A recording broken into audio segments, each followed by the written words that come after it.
Springfield's Talk 1041 and a good Monday morning, everyone. My name is Nick Reed, streaming live, KSGF.com. Also, of course, on YouTube, you can watch as the show unfolds. That thanks to Springfield Raps, designer of the KSGF studio. They can rap about anything and everything that you would like them to.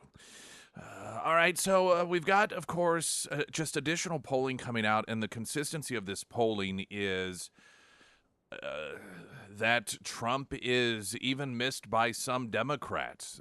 This was a discussion point on one of the major networks, and how even Democrats, particularly when it comes to the economy, recognize things were better. And it's been noted that, I'll still vote for Joe Biden because I know it's difficult for normal people to comprehend that there are people who don't vote based on what is best for the country or even themselves, but they align themselves with a party, and hell or high water, they will support that individual. That's what you see with some of these Democrats who admit, yes, things were better under Donald Trump. My family was doing better. We were more financially secure. The border was more secure. Greater peace in the Middle East. Less crime. Overall, things were better. But by gosh, I'm going to vote for Joe Biden anyhow. Now, some people would call that a psychological condition of sorts. Have a name for it, I'm sure. But it's quite befuddling, I think, just to normal people. People like you, people like me, that, and you want to talk about putting party before anything. It is an acknowledgement. When you say, yes, I do believe that the country was better under Donald Trump, but I'm going to vote for Joe Biden anyhow. That is voting for party before country, voting for party before success, party being their church, Joe Biden being their God. And you don't question, even when things around you are in some sort of chaotic mess, and your life is worse off, your neighbor's life is worse off, your children's lives are worse off, but I am a devotee. I am obedient. I am a follower that will prove that no matter how bad things are, I will support this individual. Now, of course, the obvious question that so many of us have is, well, why are you, what are you basing your vote on? And generally it's fear, hate. If you are to ask the question, it is the answers are rooted in that. They're afraid that Donald Trump is going to do something horrible. He's going to be a dictator. That he's going to do whatever the list of offenses the media claims that he will commit, that they fear that, or there's just a seething hatred there.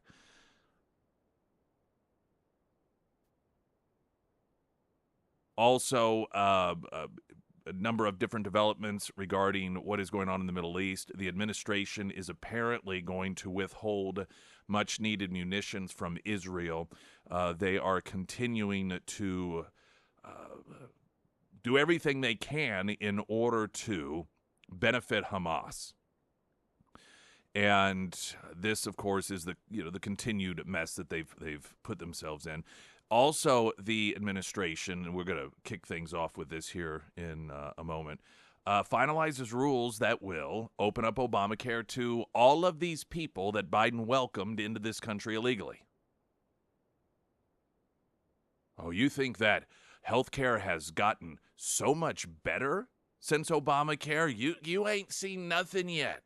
Because as we know, success is failure and failure is success. Everything that we're told is a success in meaningful ways is a failure. This administration claims the border has been secure. This administration claims that when it comes to inflation is coming down and costs are coming down. Of course, none of this is true. And so I'm sure we'll be told, if they are forced to answer the question, that opening up Obamacare to millions and millions and millions of people who come to this country illegally is going to make it better, just like Obamacare itself. The Pyramid Roofing Company talk and text line 447 KSGF. Latest news update.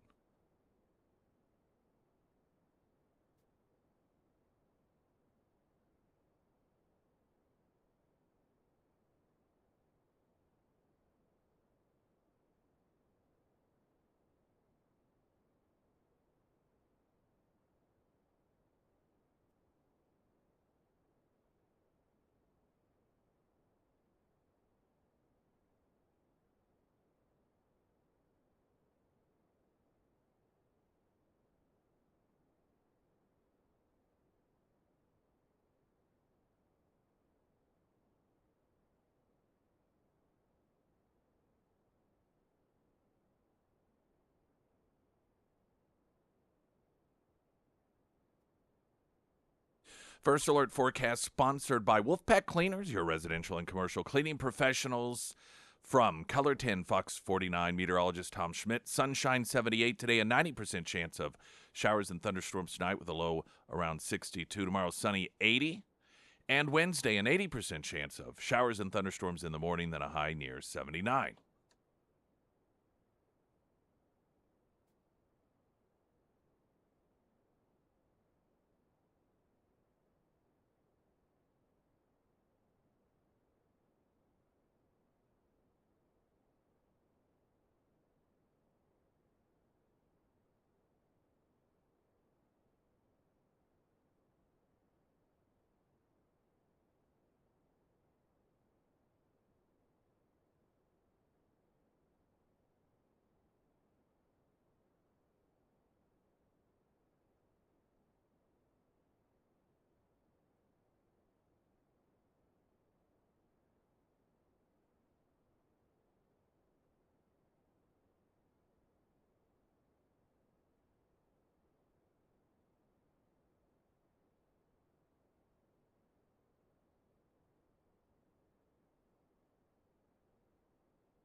Biden administration finalizes rule that will open up Obamacare to illegal immigrants.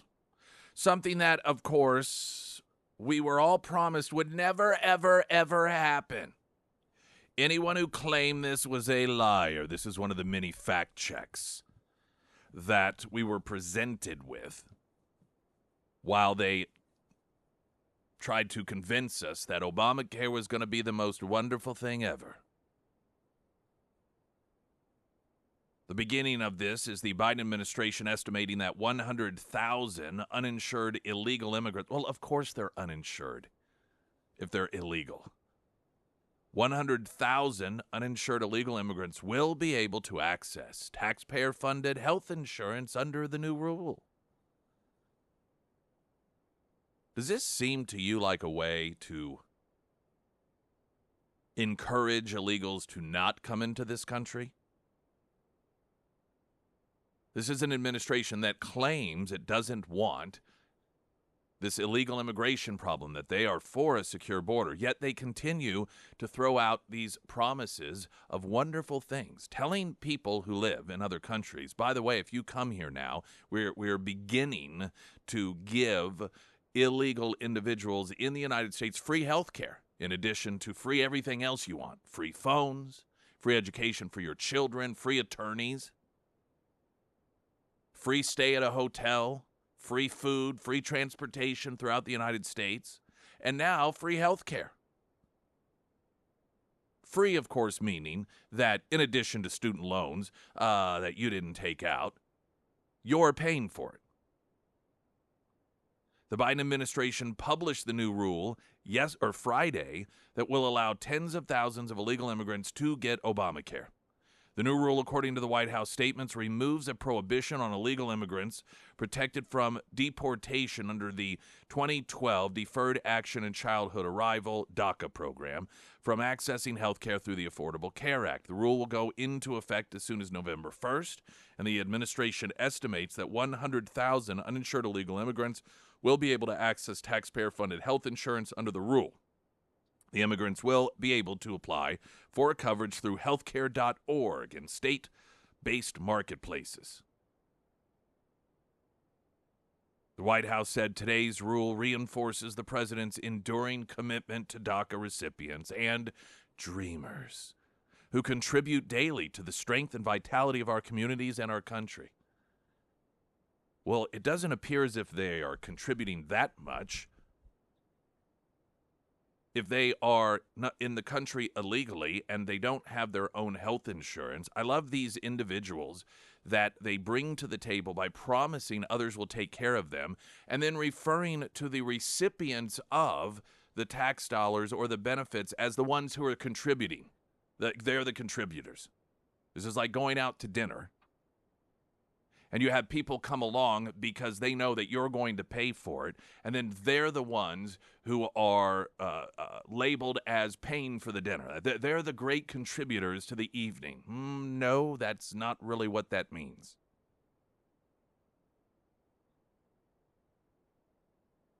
Now, this is yet another lie that has come from the government regarding, in this particular situation, Obamacare. For those that don't recall, there was a moment during the State of the Union in which then President Barack Obama addressed the lie that Obamacare could ever be given to illegals. And when, during the State of the Union, he made that statement, there was a lone congressman by the name of, I think it was Joe Wilson, who said, "You lie." Now, the video, I'm going to play the audio. The video of this is equally telling. When Nancy Pelosi, the look on her face, she is appalled. She has a look of shock on her face that anyone would accuse Obama of lying. And Joe Biden sitting behind him to his right, shaking his head with great disappointment that anyone would falsely claim that Obamacare would ever be used for anything other than American citizens. So those who claim that our reform efforts would ensure illegal immigrants. This too is false. The reforms I'm proposing would not apply to those who are here illegally. It's not true. Oh, yes, you hear, you lie. And Republicans were the first to not only criticize that Republican member of Congress, but if I recall, strip him of his committees. How dare you? How dare you call out Barack Obama. How dare you accuse him of lying? When government says this program will never be used in this way, you are supposed to bow down and believe government. Now, some may argue, well, it was the truth at the time. That they genuinely did not believe that this would go to illegals. I don't happen to believe that. Clearly, some insightful individuals who had their eyes open also at the time did not believe it. But let's say for a moment that's true. This is why you don't trust government when they make a pinky swear. When government says, let's have a prescription drug monitoring program, but don't worry. Government won't use it in any nefarious manner. Government won't even be peeking at it. Don't believe them. When government says we need spying power, and yes, perhaps we will be spying on somebody, that these are simply going to be people that are potential terrorists outside the country. Well, if they're talking to someone in America, we may, be also listening. But we promise we won't pay attention to that end of it. We promise the Patriot Act will not be used, for example, against average Americans. Don't believe them. Patriot Act is another fantastic example of something that we were all told would only be used against terrorists, but instead has been used by this administration against parents who simply have an interest in their child's education.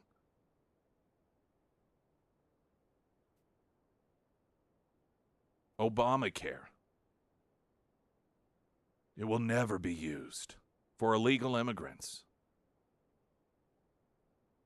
And the very people, and Joe Biden, this is why it's so perfect. Joe Biden, in the moment at the time when Obama declared that this will not be used for illegals, and someone yelled, "You lie," Joe Biden up there shaking his head in disgust and shame that anyone would say something so untrue, is now the one doing it and justifying it.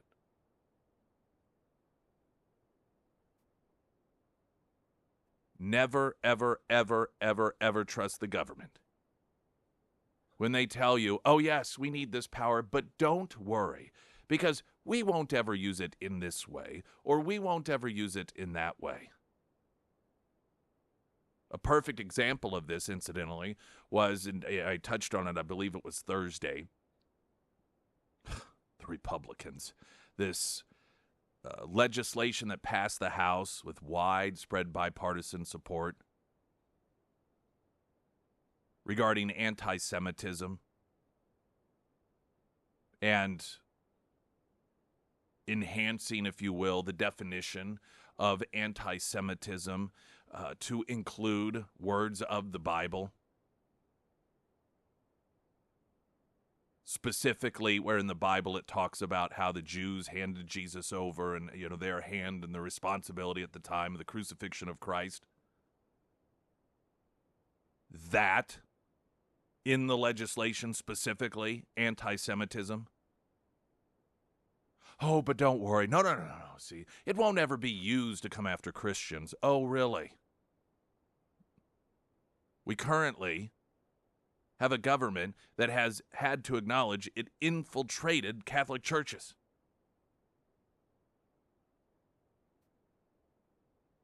This either dishonest or naive approach that is taken by so many lawmakers that, don't worry, it'll never be used for this, it'll never be used for that. And here's yet another example. Obamacare will never be used for illegal immigrants, yet here the announcement came from the very people who used to claim that it was a lie to say that was going to happen. Springfield's Talk 104.1, I'm Nick Reed.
Streaming live, KSGF.com, the Pyramid Roofing Company talk and text line.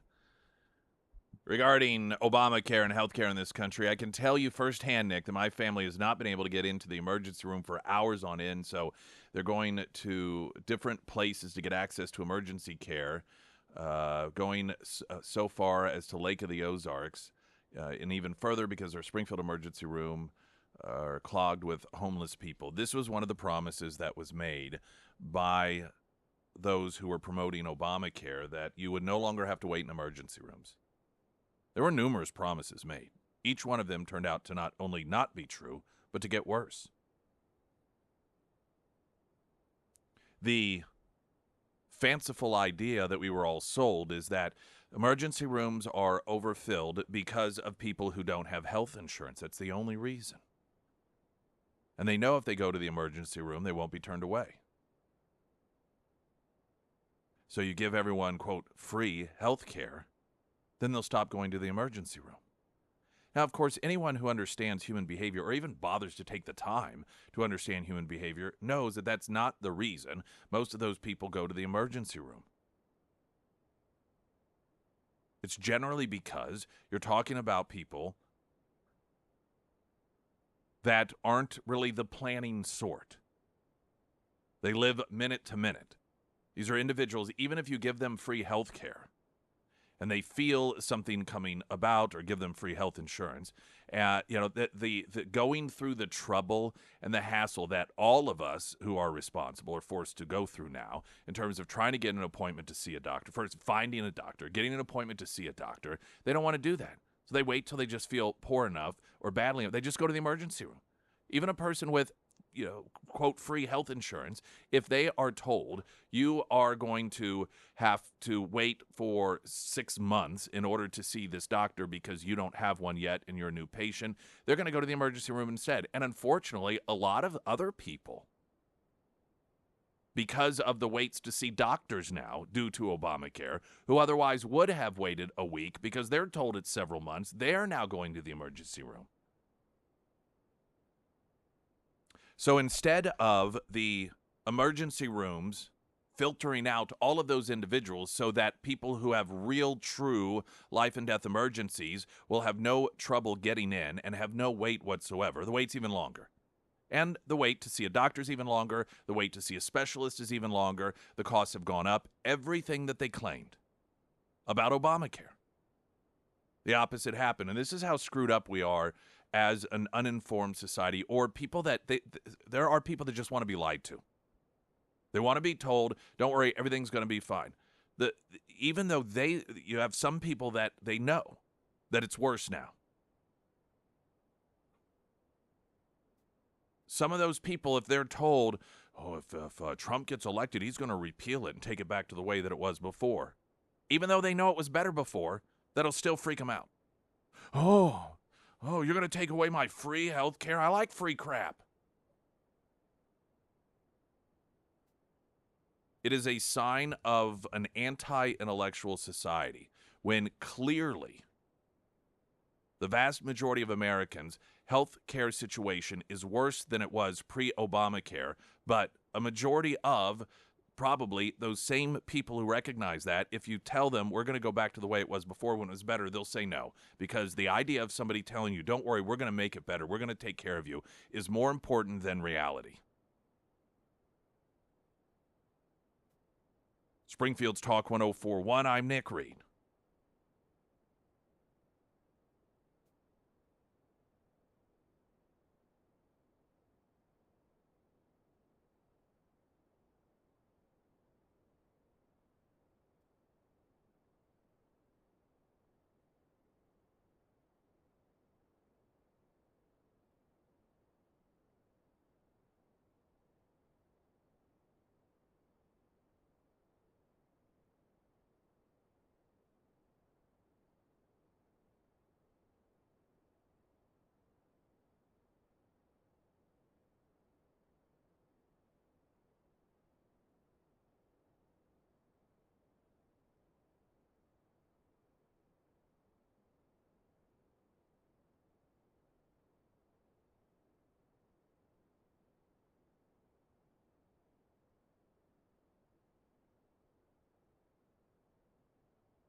First Alert Forecast, sponsored by St. Clair of the Ozarks Home Improvements from Color 10 Fox 49, meteorologist Tom Schmidt.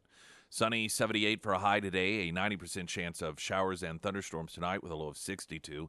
Sunny high near 80 tomorrow, Wednesday, an 80% chance of showers and storms in the morning with a high near 79. Wilder RV, Clinton, Missouri, just a bit over an hour north on 13. Best drive you can take. People from all over the country who are RVers, that is their go-to place. And so you think, it's an hour north of here. People drive hours and hours and hours in order to make their Wilder RV purchases or their RV purchases at Wilder RV because of the product line that they have, the vast array of RVs that are available, and it's just straightforward, no messing around. The price they have is the price you get. Financing's available.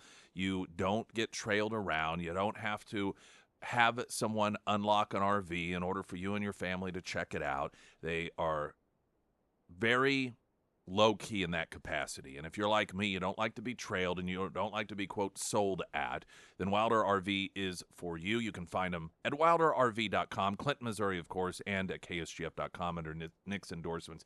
Incidentally, a couple of other things at ksgf.com. You can sign up for your chance to win a pizza party from Godfather's Pizza. And Barry Manilow live this summer, Saturday, August 24th. You can register at ksgf.com for your chance to win a pair of tickets to the show.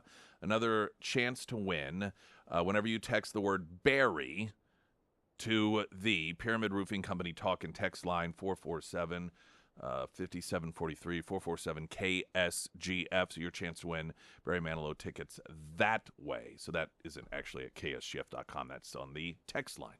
And if you have the app, you don't need to remember the number because it's just right there for you. We talked last week about South Dakota Governor Kristi Noem and this deal with the book and the dog, and a lot of people had, even outside the world of politics, thoughts on this. And this is a country that loves its pets, particularly dogs. I happen to be one of those individuals. It's also a country that culturally people are increasingly isolated in their culture and how they live. And so because you have a lot of people that do not understand ranch life, farm life, how animals are seen and dealt with in that culture, then there is an unwillingness oftentimes to accept that people live different lifestyles than we do. And because the idea of shooting a dog that kills neighbors' livestock and that is untrainable is something that is just insane to people who don't live in that culture. And we generally, it's interesting, people who claim that they are so tolerant of other people's cultures really aren't oftentimes. It's a crapshoot, and a lot of it is political. There was a great deal of discussion as to whether or not, in prediction, that this would be the end of her potential VP opportunities here. She was seen as one of the people that was at least publicly discussed as a vice presidential candidate on a Trump ticket. I didn't necessarily believe that was the end of it, but I saw this as an opportunity, and really a great one. How does an individual deal with a, quote, crisis, a public relations crisis? See, to me, that's the real test. Because generally speaking, particularly if you're a Republican, the media is going to do everything they can to destroy you. So as a Republican, it isn't about a high-profile Republican. It's not about whether or not you're going to do something that's scandalous. It's when the media takes something and makes it a scandal, whether it should or shouldn't be one, how is it that you deal with that? And I think that in all likelihood, that is, if Kristi Noem is removed from contention as a vice presidential candidate, that is the reason why. It's the way that she's dealt with this.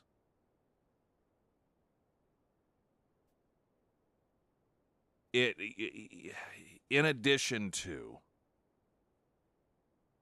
the dog component to this, and there's a portion of the book in which she claims that she met Kim Jong-un, and that isn't true. Now, there are ghostwriters. I think most people understand that most of these high-profile individuals don't write their own books. They have what's called a ghostwriter that writes it for them, and presumably it all gets approved by the individual whom the book is about. Now, one of two things happened. Either Kristi Noem did not go through the entire book, or she did and thought, well, we'll just leave that in there. Now, if the latter of those two is what happened, then that's extremely foolish. I mean, particularly if you're a Republican, you're just not going to be able to make a claim that isn't true without getting eviscerated. I mean, half the claims you make that are true, they're going to come after you and try to make it sound like a lie.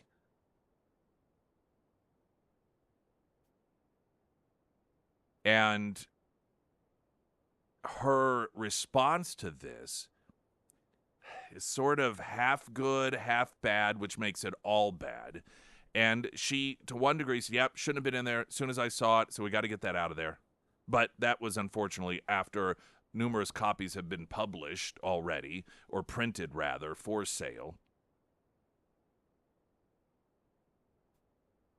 And at the same time, almost trying to make it sound as if, well, she was asked on Face the Nation about this. And she told CBS host Margaret Brennan, as soon as this was brought to my attention, I certainly made some changes, and I looked at the passage, and I've met with many, many world leaders. I've traveled around the world. As soon as it was brought to my attention, we went forward and have made some edits. So I'm glad this book is being released in a couple of days, and that those edits will be in place, and the people will have the updated version. To which Brennan said, so you did not meet with Kim Jong-un, is that what you're saying? And she said, I've met with many, many world leaders. I've traveled around the country. So she's sounding as if she's just not wanting to say, like she just can't bring herself to say, no, I did not. Of course, retrospect and Monday morning quarterbacking is much easier. The proper answer to this, should it happen, is no, I didn't. I didn't. I was just, in fact, you play it off as a joke. I was just as surprised as everyone else to find out that I met Kim Jong-un. These things happen. We have ghostwriters.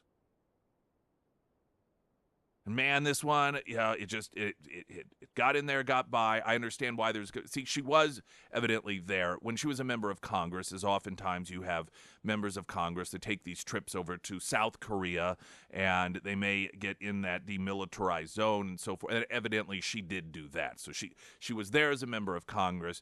And the problem is, though, when you try to conflate the two, and it sounds as if to some degree she was trying to do that. Point being here is that it's the things in the book that she's getting attacked for and the way that she's trying to deal with them that tells us, is she somebody that is going to be ready for that sort of spotlight? And it's unfair. The thing about this to me that really stands out is the consistency with which, if you are the separate standards. Look, Joe Biden is a guy. I mean, he makes crap up all the time. Some regarding world leaders.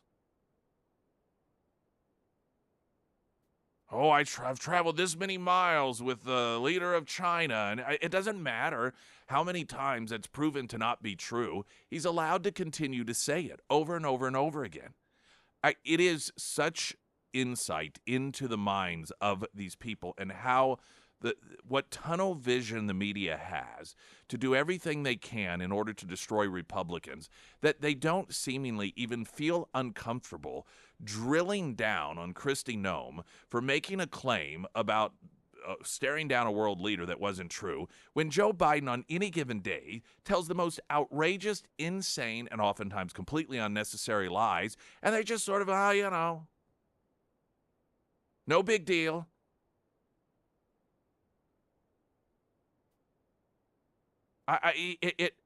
The lies that Biden tells every week any longer, it seems as if there's something new that he claims that is provably untrue.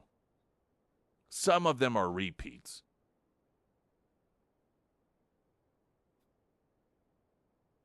And how it is that anyone who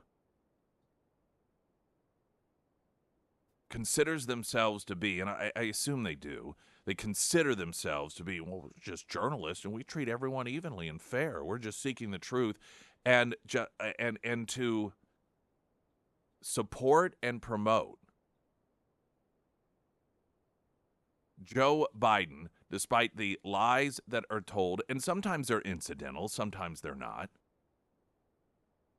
But here you have Christine Noem, and just to like drill down, and make, well, she clearly isn't qualified. I mean, listen, well, but what's wrong with her to make up some story about seeing some world leader and staring him down? Or, I mean, clearly she's not qualified to be vice president of the United States. What are you, have you met Joe Biden?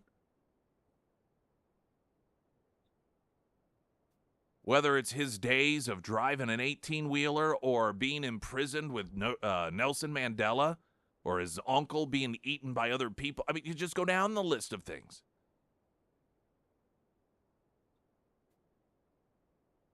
If telling a lie or misremembering some event or just making some claim about interaction with a world leader that did not happen qualifies you to be president of the United States, as Joe Biden, we're told, is, then Kristi Noem should be president for life.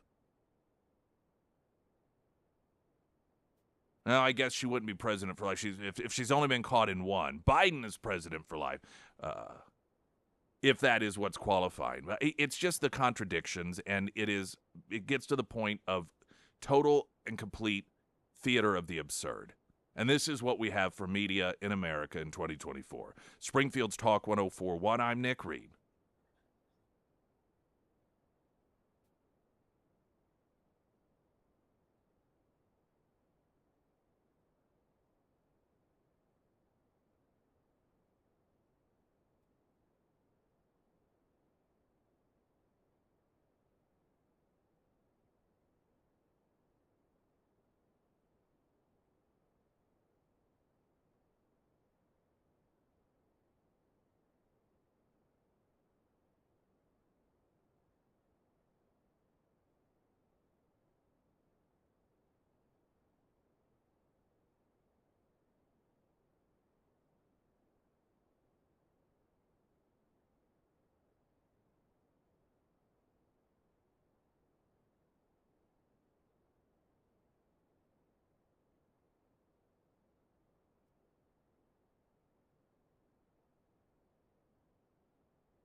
A1 Custom Car Care, all of your car care needs. This is that time of year that you start seeing the ads on television, air conditioner in a can. Your air conditioner's not working in your car. Maybe it's not as cold as it should be.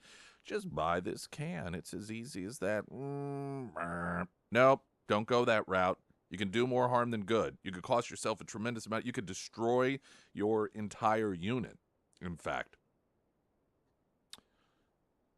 If you have air conditioner issues, A1 Custom Car Care. And here's the thing, for the month of May, half-price AC inspections going on. So if you're going to have it done, May is the time to have that AC inspection done.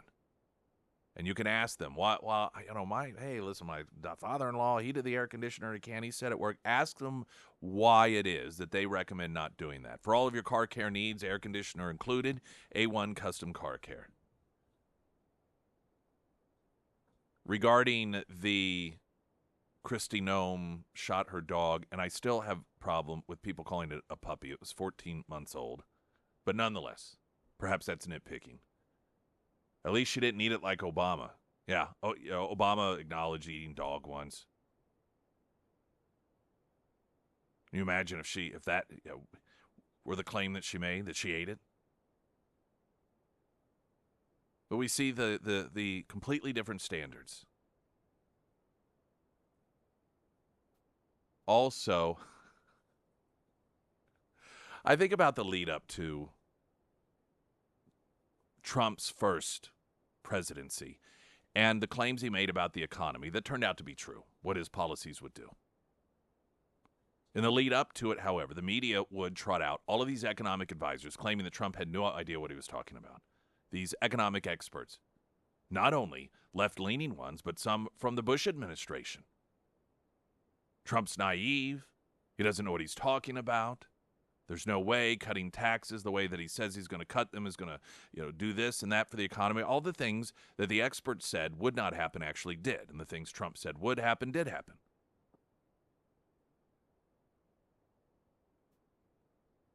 There is a clip going around, and it's an interview with President Joe Biden's economic advisor, Jared Bernstein. He's an expert. He is the chair of the Council of Economic Advisors, the chair.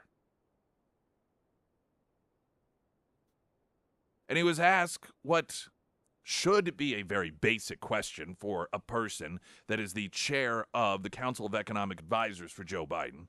And that was regarding borrowing and printing money. Why that the federal government borrows currency when they can simply print it, right? I mean, that's a great Econ 101 question.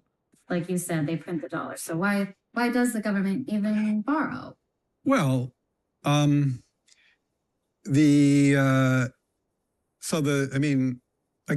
some of this stuff gets, some of the language that some of the language and concepts are just confusing. I mean, the government definitely prints money, and it definitely lends that money, which is why the government definitely prints money, and then it lends that money by selling bonds. Is that what they do? They sell bonds. Yeah, they sell bonds, right? Because they sell bonds and people buy the bonds and lend them the money. Yeah. So a lot of times, at least to my ear with MMT, the language and the concepts can be kind of unnecessarily confusing, but there is no question that the government prints money and then it uses that money to, I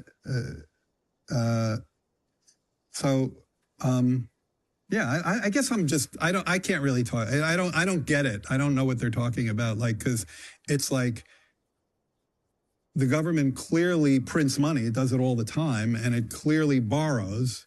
Otherwise we wouldn't be having this debt and deficit conversation. So I don't think there's anything confusing there. This is Biden's economic advisor, Jared Bernstein, who is the chair of the Council of Economic Advisors. All of it is frightening. For whatever reason, the part where he seemingly doesn't even understand what bonds are.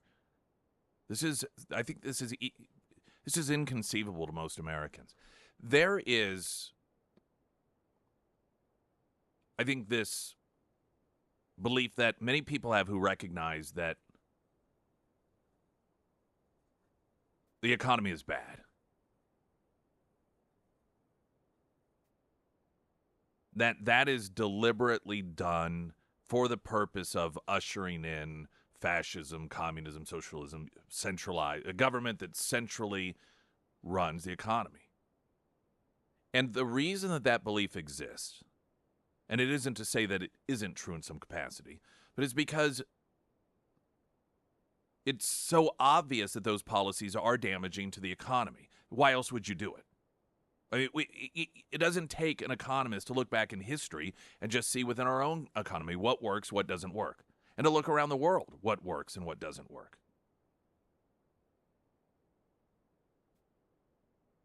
So if you are an individual that's simply observing, like, oh, here's what we want to do.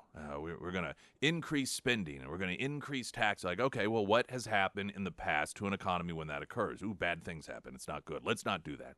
Or, for example, whenever taxes are cut, particularly for corporations, what happens to the economy? Ooh, everybody benefits from that. I mean, that's fact. That's what's happened. It doesn't take an economist to understand or recognize that. So because so much of this, we have the benefit of looking back at history to see what does and doesn't work.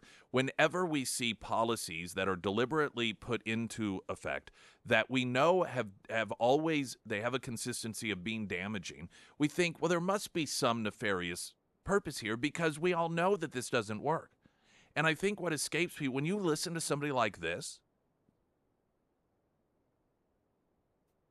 suggests that oftentimes many of these people in charge are not part of some sort of underhanded effort to undermine the economy by knowingly implementing and suggesting, promoting economic policies that are damaging. They're just clueless. They really, truly, genuinely have no concept of what's going on. And that's so difficult for us to believe and to understand, as much as we do recognize that, particularly with the left, merits and are irrelevant to them. What works is irrelevant to them. None of that stuff matters to them. It is still difficult for us to look at somebody that is an economic advisor to a president, even if it's Joe Biden, who is a chair of Council of Economic Advisors, and have so little concept, yet is advising the president of the United States. This should be the lead of every story on the economy of every network, but of course you're not going to hear it. Now, if this were some Trump advisor, of course, this would be used to demonstrate what a disaster President Trump would be, because look at the people he listens to. But because it's Joe Biden, of course, it doesn't matter whether things get worse, because Donald Trump is evil. Springfield's Talk 104.1, I'm Nick Reed.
We have a first responders breakfast this Friday at Scramblers.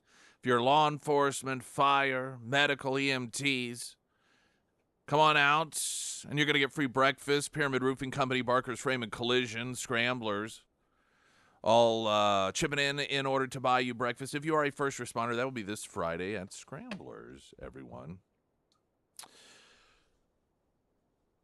One of the predictions that I made is coming into focus, and that is a potential conviction of Donald Trump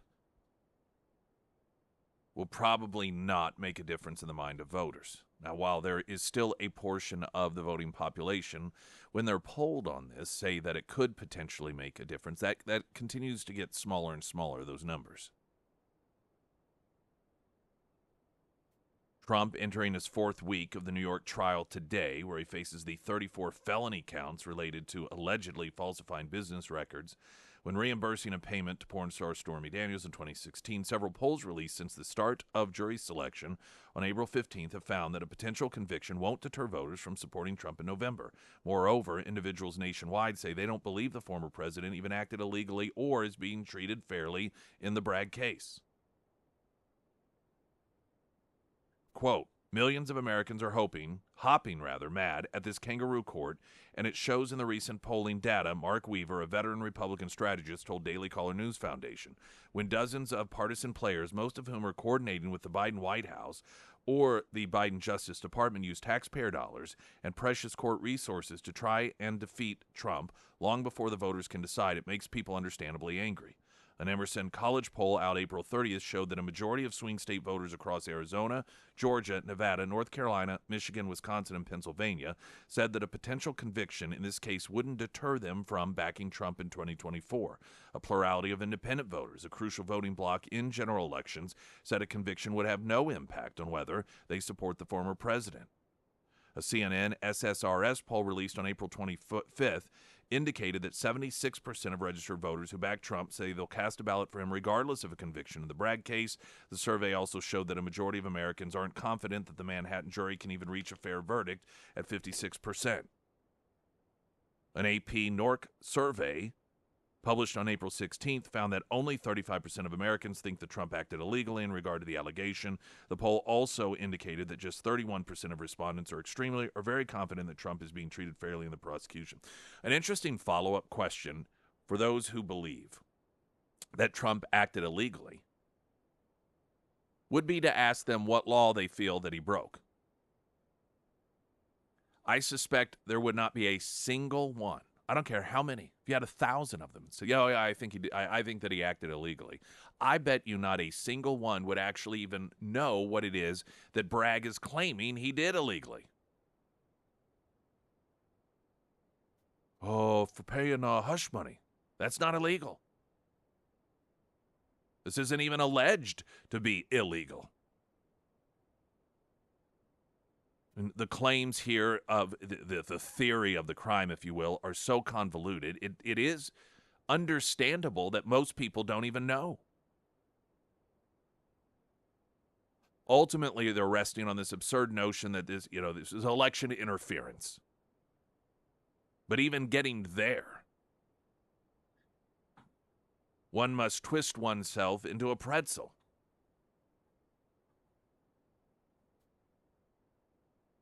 I long believe that because the further out we were from the idea of Trump being convicted, the more that or a potential conviction, the more the idea, it's a foreign idea, right? I mean, this is something that we've never experienced because we have long operated in a fashion in which those in political power did not use their power in order to try and imprison political opposition. This is something that has just long been in the world of the Putins and banana republics.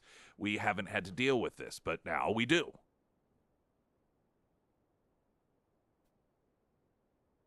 And the idea of a year ago or 6 months ago of Trump being convicted is such a foreign idea, and just the type of it makes a person think, yeah, I don't know, I guess I wouldn't vote for somebody who was convicted. But as that possibility gets closer, and combined with the reality for most people that this is just political, there's this, it's like you're getting used to the temperature of the water. And when you're getting used to the fact that this is just what they do to Trump, this is who they are more than it is who he is, that people who 6 months ago may have thought, well, no, I guess I wouldn't vote for somebody who was convicted of a crime, that they begin to think, well, why not? Because in reality, if you are an individual who says, and I think this is part of the thought that goes behind it for a lot of folks, if you are going to not vote for someone simply because the political opposition puts them in jail or attempts to put them in jail, you are greenlighting that as a campaign method. That you are simply saying,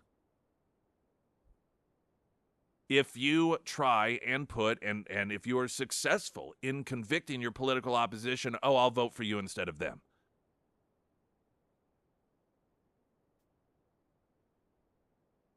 And as people realize that you've got that intellectual approach, but then again, the emotional approach of when it really comes down to it, and people who are hurting economically, people who have grave concerns about drug trafficking and human trafficking into this country, people who have grave concerns about crime, people who have grave concerns about all of these results of the Biden administration, the idea that they are going to say, oh, no, we should continue in that direction because his administration managed to nail his political opposition to the wall, becomes increasingly an unrealistic decision for a lot of voters.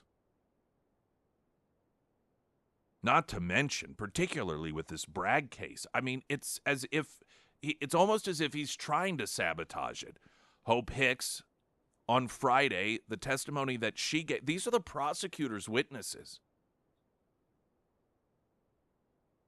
completely destroyed the entire theory of the case here, and that is that Trump did all of this for political purposes, that the payment was election interference. That's the only reason that he had money paid to Stormy Daniels. It was because he didn't want people to find out, and that then in turn, of course, would by people not finding out, would help him win the election. So they bring up Hope Hicks. The prosecutor does, and she's like, this was all about, he didn't want Melania to hear this news. In fact, he was telling people, keep the newspapers at that day away from Melania.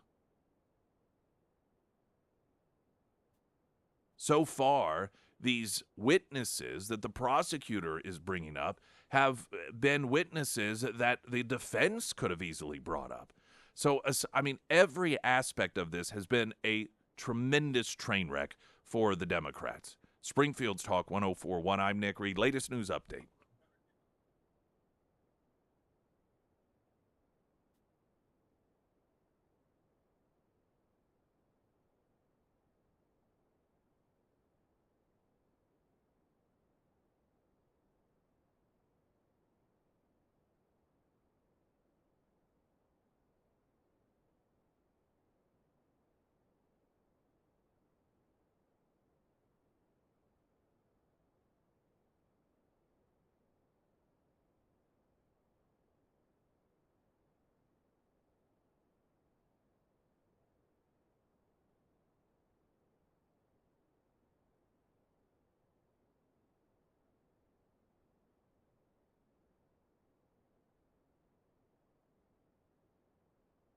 First alert forecast sponsored by Wolfpack Cleaners, your residential and commercial cleaning professionals.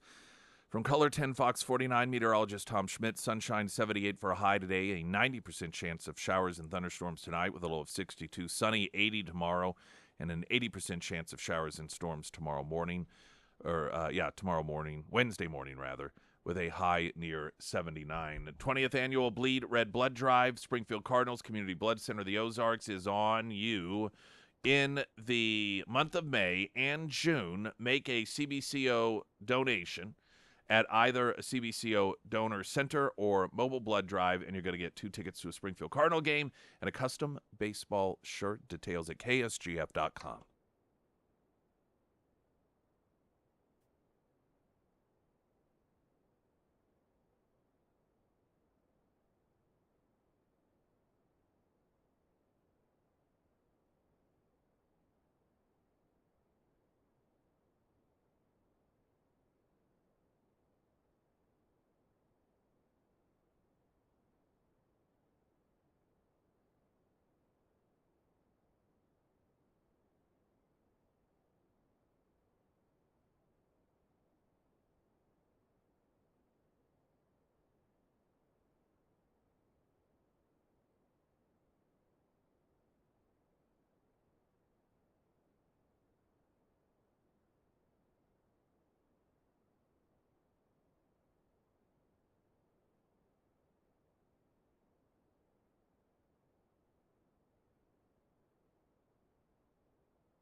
USA, USA, USA. Trump arrives at Formula One Miami Grand Prix to thunderous applause. Law enforcement line up on the road to wave at Trump.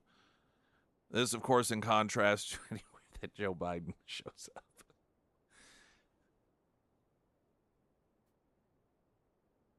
This compare and contrast, it is undeniable.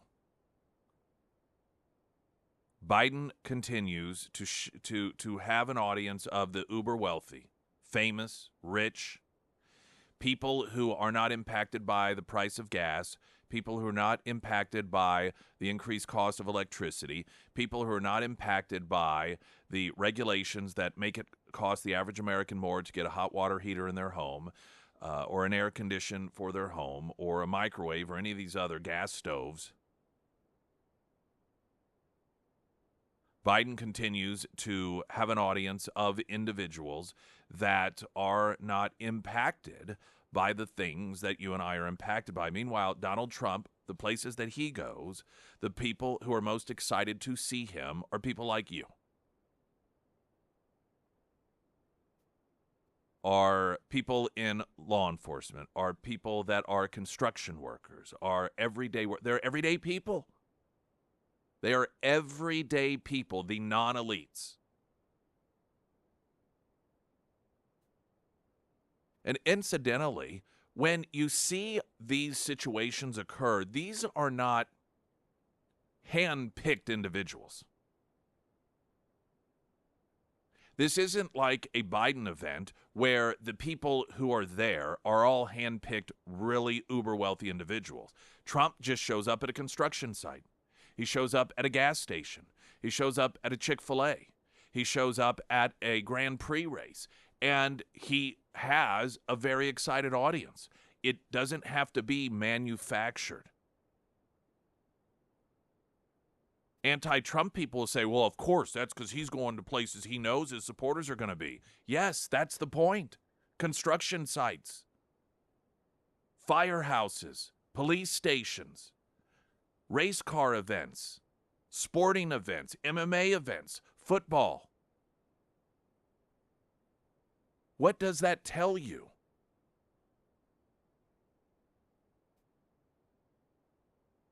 That Trump, just handpicks these places that everyday people go to. Yeah, that's right. He sure does. And if you notice, these places that the Trump campaign handpicks in order to get a receptive audience are people filled with average Americans and average families, not the uber wealthy elites.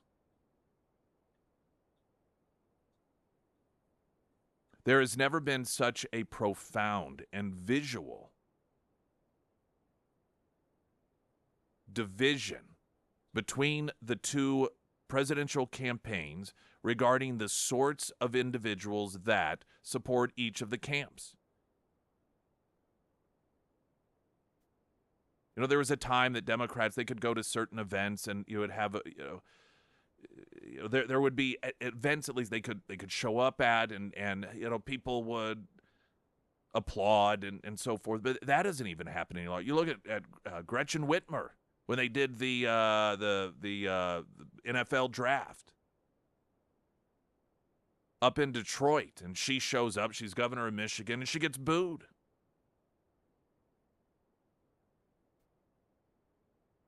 Any of these same any event that has a large crowd of average Americans, Trump shows up and they chant USA, USA, and we love Trump. If Biden shows up at these same events that just have normal everyday people, it's let's go Brandon. What does that tell us? I mean, the fundraising numbers in the last quarter or so from the Trump campaign show that half of them are small donors. The humorous thing is that that doesn't mean that Trump doesn't have wealthy donors that support him. The Biden camp tried to really show up Trump by having that fundraiser of Hollywood celebrities, and he had to have Bill Clinton and Obama there, and they were bragging about him, 25 million, whatever the number was. And then just a couple weeks later, Trump has his own version of that and raises over twice as much.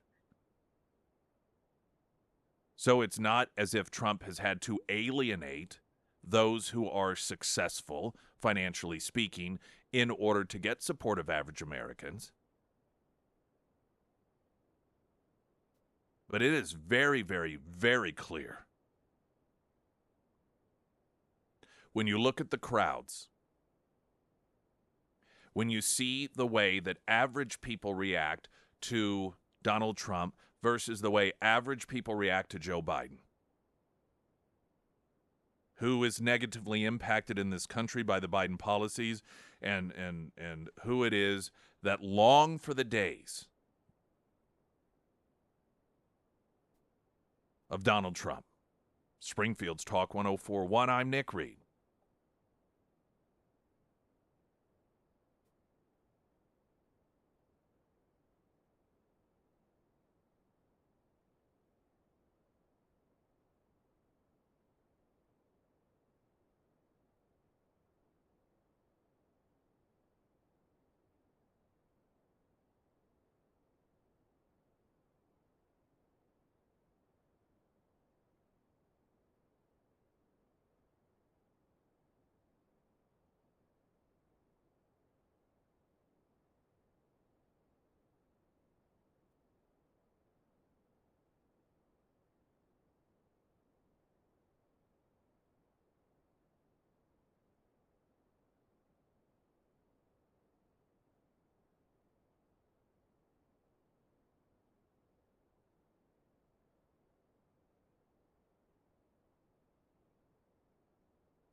Pyramid Roofing Company talk at text line. Trump is the Happy Gilmore of politics. He's popular with average people and changing the way the game is played.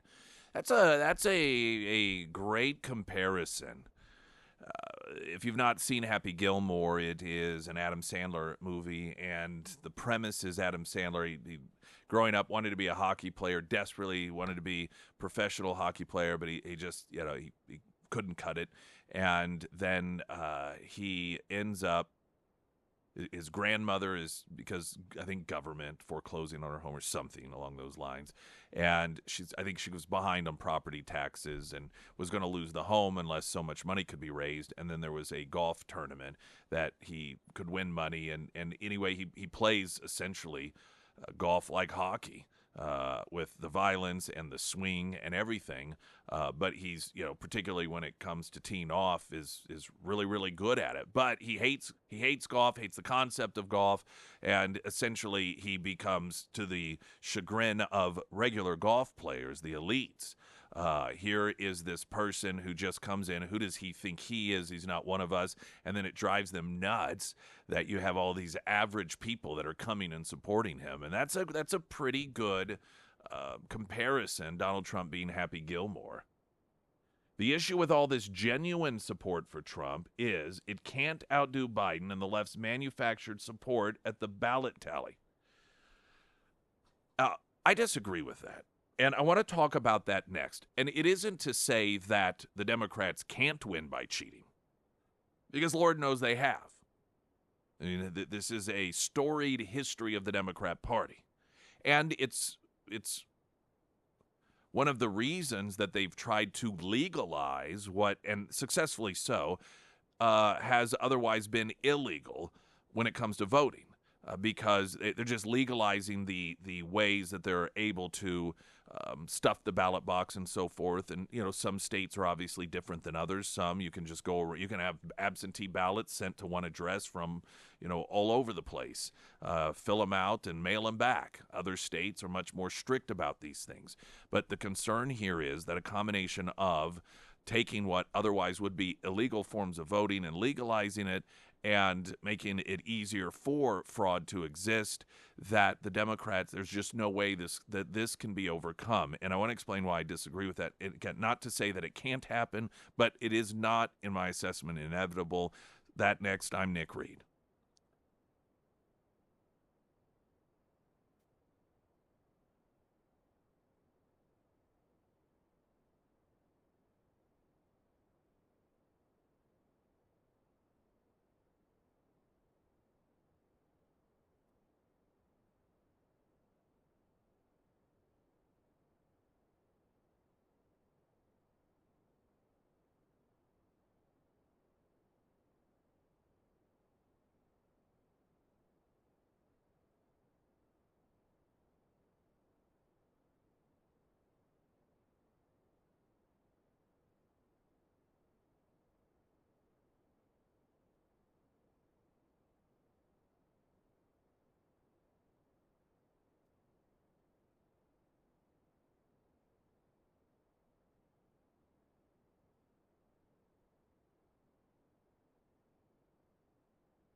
First alert forecast from Color 10 Fox 49 meteorologist Tom Schmidt. Sunshine, high near 78 today, 90% chance of showers and thunderstorms tonight with a low of 62 tomorrow. Sunny 80 and Wednesday, an 80% chance of showers and thunderstorms in the morning, high near 79. Sarah Myers. Thank you. Well, whenever you think assets, you probably think, cash, gold, silver. But another one that you can add to that list is high-quality firearms that can actually appreciate over time. And you're not going to believe this, but I actually know the name of a shop that offers not only great used inventory, but high-quality firearms as well, and that is Quick Draw Gun in Monette. Now, if you're wanting to add a firearm to that asset list, it's like a win-win. You get a nice new firearm, you get to add to your collection, and if you ever need to, you have another asset to work with. So just keep that in mind. Quick Draw Gun in Monette. And of course, Quick Draw Gun, they still offer a lot of Henry rifles, home defense shotguns from Stoger and Benally as well. It's a great little gun shop. It's easy to find, just a quick shot down 60, about an hour away. And in the meantime, if you are looking for a specific firearm, or maybe you just have questions, go ahead and give Brad and his team a call today. You can find all of that contact information for Quick Draw Gun under the Sarah's Endorsements tab at ksgf.com. There is this concern and a sense of hopelessness that so many Americans have, and it's understandable that regardless of how much support Donald Trump has, the ability to overcome cheating is insurmountable.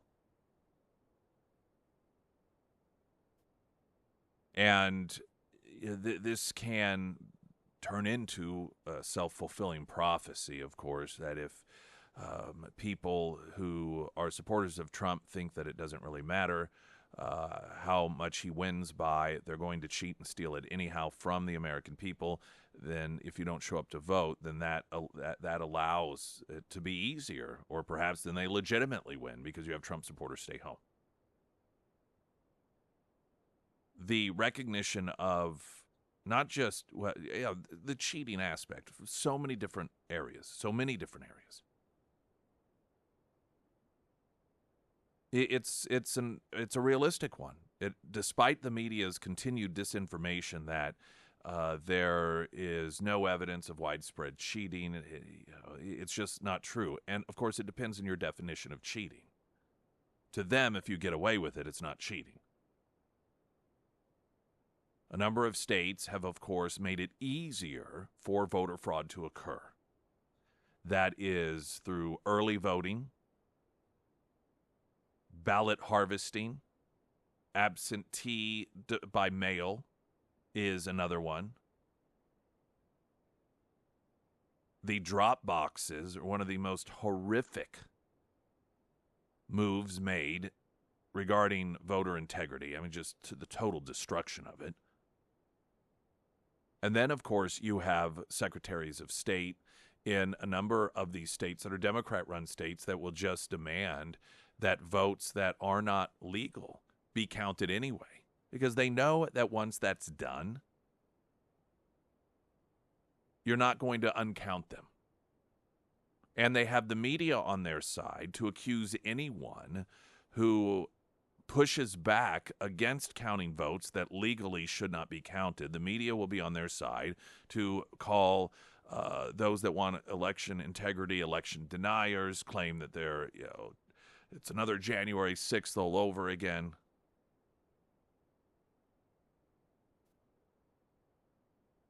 When you see this play out, it becomes very frustrating, and it is very easy to throw up your hands and say there's no point, because they know that they can cheat and get away with it. So why wouldn't they continue to do it? Do we really think, particularly in their own heads, they've got themselves convinced that Donald Trump is the worst thing ever in the world and that it's going to be the end of democracy as we know it, that they're not going to do anything that they can in order to prevent him from being president? I understand all of that.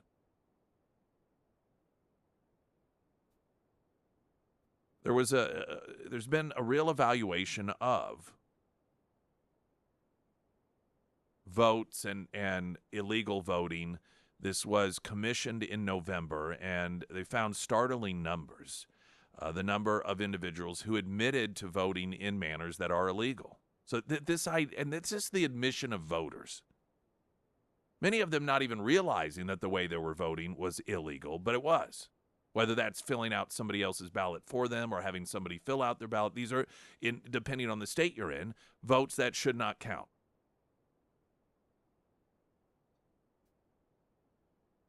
And then further, the research project discovered that I think it was 1 out of 5 or 1 out of 4 voters saying that they'll do the same thing if they have the opportunity this upcoming vote. So, again, you have the media ignoring this because they know who it benefits. It benefits them. It benefits the Democrats. If voter fraud and allowing votes to be counted that were that shouldn't be counted by state law in whichever state was something that benefited Donald Trump, they'd be screaming to high heaven about it. I mean, we would genuinely have the most secure elections in the history of mankind if the ability or the ease of committing voter fraud was something that benefited Republicans, but it doesn't. All that being said, that same project looked at, all right, where does this make a difference? And what it found is that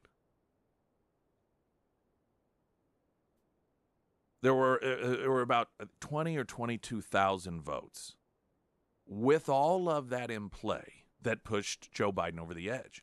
You say, well, wait a minute. They talk about, you got 7 million more votes nationally speaking. The states that have the greatest degree of, or the greatest potential of voter fraud are states that are going to go to Biden anyhow. California would be an example of it. It's not exactly as if that is a toss-up state. Where they found that it made a difference, it was roughly 3 swing states, and it came down to about 22,000 voters. Now, that's with all that we know occurred. This is with the drop box stuffing. This is with Democrat officials in a number of these states allowing votes that should not be counted to actually count. 22,000. And whether we want to admit it or not, that was a period of time where a lot of people did. They understood and recognized perhaps that outside of COVID, the economy had been great under Trump, but they, at the same time, people like calm. And they felt, because of the portrayal of the media and the constant hounding and the nonstop investigations, that if Donald Trump wasn't president any longer, they believed what they were told, that the world would have great peace and everything was going to be wonderful and the adults were going to be back in charge again. Well, that has not been delivered. In fact, recent polling showed 7 out of 10 Americans feel that everything is out of control in this country under Joe Biden. So arguably, the largest selling point for Joe Biden that I think it is reasonable to recognize probably converted some voters over, some swing voters over to Joe Biden. That selling point is not only not there any longer, but it's working in Trump's favor now. So when you look at the fact that with everything really going against Donald Trump, except for his record of meaningful results, which was becoming irrelevant for a lot of people during the last election, you had the COVID situation, which threw everything into a tizzy, and you had a lot of people that were just exhausted with the nonstop bombardment of everything being chaotic and desperately seeking just a reprieve from that and being convinced that Joe Biden was the answer to that. With all of that going on, combined with the massive amount of, again, drop box fraud and these Democrat elected officials allowing votes to be counted that should not have been counted and so forth, you still had a difference of only 22,000 that made a different votes. Now, so if you're to say all things equal, let's say all things are equal and the same amount of fraud, the same full court press of fraud occurred. You're talking about only 22,000 people in this country that voted for Biden last time to switch to Trump. And that's a very overly simplistic way of looking at it, of course. Or perhaps people that would not vote for Trump, but that got out and voted for Biden last time, but are so disenfranchised by him that they're just not going to vote at all. Or maybe some third-party candidate. This doesn't mean that Trump supporters don't need to worry about an election being stolen. But when you look at the numbers, and this is where having the Electoral College is extremely beneficial, and the states in which the states that matter, and the very small margin in which Biden won when he had all of that in his favor before, it is not impossible by any stretch of the imagination for Donald Trump to be acknowledged as the winner in this thing. And the reason that I mention that is because, again, when we recognize the reality of the fraud that has occurred and the fact that the media covers for it because it benefits the Democrats, it can become so overwhelming it makes you throw up your hands and say, what's the point in even voting? But when you really bear down and look at the numbers and where it mattered and the difference that is, needed, it is not in any way, shape, or form inevitable that the cheating is going to once again allow Joe Biden to become president of the United States. And I don't think that's any sort of Pollyannish, gee whiz, I just have faith sort of perspective. That's just looking at the facts and the numbers. Springfield's Talk 104.1, I'm Nick Reed.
Pyramid Roofing Talk and Text Line. Nick, why do you keep perpetuating the lie? All the courts found that there was no problem with the voting system. It's funny that over the weekend I saw 2 Republicans saying get out and vote anyway. You can either mail it in or vote early. Well, that's actually, I don't know if there's anything that could be further from the truth. The claim that the courts all ruled that there was no problem with the voting system. That did not happen. There were numerous challenges that occurred, and the challenges that were thrown out was because the courts found that there was no standing. There were not court rulings that said, "Oh no, everything was perfectly fine." That's not what happened. They were consistent situations in which courts said you don't have standing in this. In other words, you're not the person that legally is recognized as someone who can bring this challenge. In fact, there were numerous, and there have been numerous findings. One of them was in Wisconsin, an acknowledgement by the courts that there were votes that were illegally counted. Now, the assumption that's made, by the way, when this gets fact-checked, they claim it's not true because they claim that Trump, because what will happen is we'll get, the assumption, of course, is that, these are Joe Biden votes, which is why they were counted in order to help push him over the edge. And there, of course, is no proof how those ballots voted. Like you don't know how it is those would have, or how, the people with the illegal ballots, how the vote went. But everybody knows, right? But because you can't prove it, they say, well, it's not true. Fact check, not true, that 200,000 votes for Biden were illegally cast. Well, okay, technically, yes. That we do not know that. But there have been numerous cases in which this has been litigated, and it has been noted that, yes, according to the state legislature in that state, these ballots should not have been counted for a number of different reasons. Either there was no signature on them and the state law required it, but they were counted anyhow, or there was no return mailing address, and things that some people may seem or think are incidental. But the fact of the matter is there are laws that are put in place that say this is what has to occur in order for a ballot to be counted, and the courts have ruled that many times that was ignored. So the lie is that all of the court cases that came up found that there were no problems whatsoever. No, not true. I was in a hotel over the weekend, and they had MSNBC on, just because. And they were saying Donald Trump flip-flopping on voting when it comes to mailing in and so forth, early voting. And that is a point some others, including the person who texted in, was making that, it's funny, Republicans are now talking. Yeah, it's called playing the game. Donald Trump or any Republican or any sane person who recognizes that we need stricter rules for voter integrity, but then at the same time recognizes that, okay, but since we don't have it now, we have to play the game in order to win this thing. That's not flip-flopping. That's recognizing reality. You can recognize that a system is flawed and want it to be improved. That doesn't make you a hypocrite.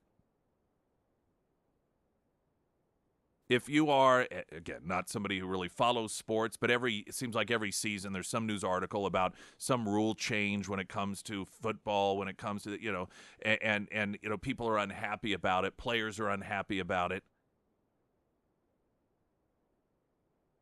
But they play by those rules. And if they had an opportunity to express, and oftentimes they do. They don't like the rule. They think it's counterproductive, but they play by the rule. It's the same thing when it comes to drop boxes and early voting. You're going to have Republicans and you're going to have the Trump campaign that recognize that it is not to the benefit of Republicans of the Trump campaign to have loose voter integrity. But that doesn't mean that you don't play by those rules. But this, of course, is what the left wants. They want people who are not obedient and take a knee to the great establishment to just give up, to not vote, or to handcuff themselves by not playing the same game that the left is playing. And this is why you have a recognition, and one of the reasons that a lot of Democrats are very concerned and worried, because, and this is a large part of the reason that Trump tried to clean house within the RNC, because there appeared to be no real meaningful recognition that we have to utilize the rules as they exist in order to play the game. And they don't want that, see. Democrats are very good at handicapping themselves, and Democrats, of course, want them to do just that because it helps them win. Springfield's Talk 104.1, I'm Nick Reed.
All of your home loan needs, I want a greathomeloan.com. Any questions you have, also, it's very important. And the characters want you to understand that they're not just there for you if you decide you want to use their services to refinance or to get that home loan. They're there to help advise you as to whether or not that is the right move for you to make. And that is a service that does not cost you anything. So if you have been thinking about perhaps refinancing, would that be beneficial? Or you've been holding off on buying a home because interest rates are high and that's the only reason that you've held off, then I recommend you reach out to them and use their expertise in order to get all the information so that you can make the best decision possible for you. That's what they want to do. That's what they're there for. And it all starts at iwantagreathomeloan.com because you do. I want to explain another tactic here that is oftentimes used by the left. And I have the opportunity to address this because it was coming in, got tons of text, of course, on the Pyramid Roofing Company talk and text line.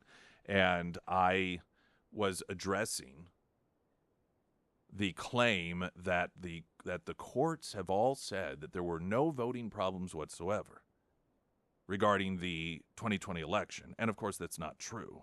The vast majority of these cases that came up, the courts were ruling that there was no standing.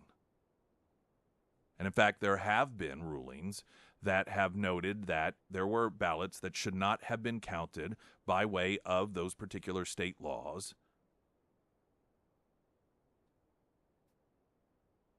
And the claim that I mentioned in the text message that the courts, this is how they all ruled. They all ruled that everything was perfectly fine with the election. And so when I note that that isn't true, I'm asked to provide proof. Now, of course, I can do that all day long. We spend 3 hours every day, Monday through Friday, talking about this stuff. But this is what the left does. And they do it because it's oftentimes successful. They'll make a false claim. And then when you note it isn't true, they demand that you prove that what they're saying isn't true instead of them providing evidence that what they're saying is true. No. That's not the way that it works. If you come to the table making a claim, you need to back it up. It's not my responsibility to prove whether you're telling the truth or not telling the truth.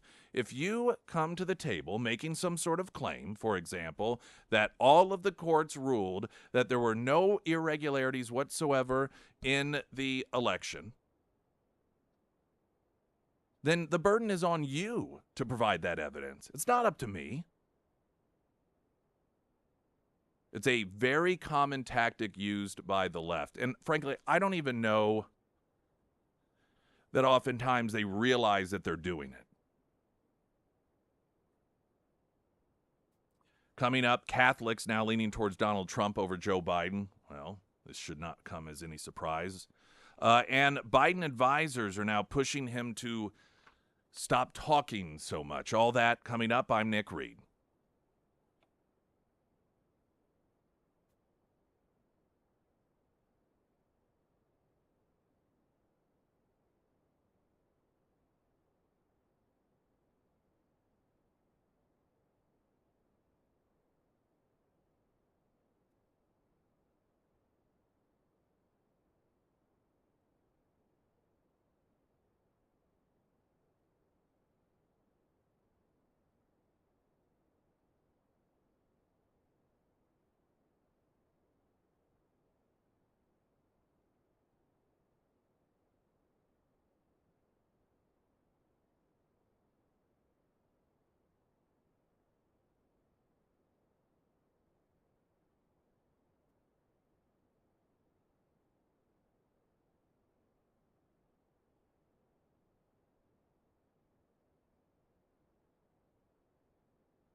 Springfield's Talk 1041. My name is Nick Reed. Welcome to the show. We do have a first responders breakfast this Friday at Scramblers.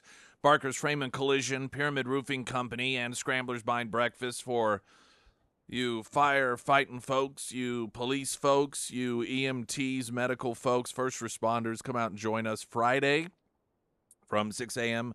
until 9 a.m. and get yourself a free breakfast. U.S. Catholics now lean towards former President Donald Trump over President Joe Biden, according to a Pew Research poll. Of course, Biden claiming to be Catholic, Donald Trump is not.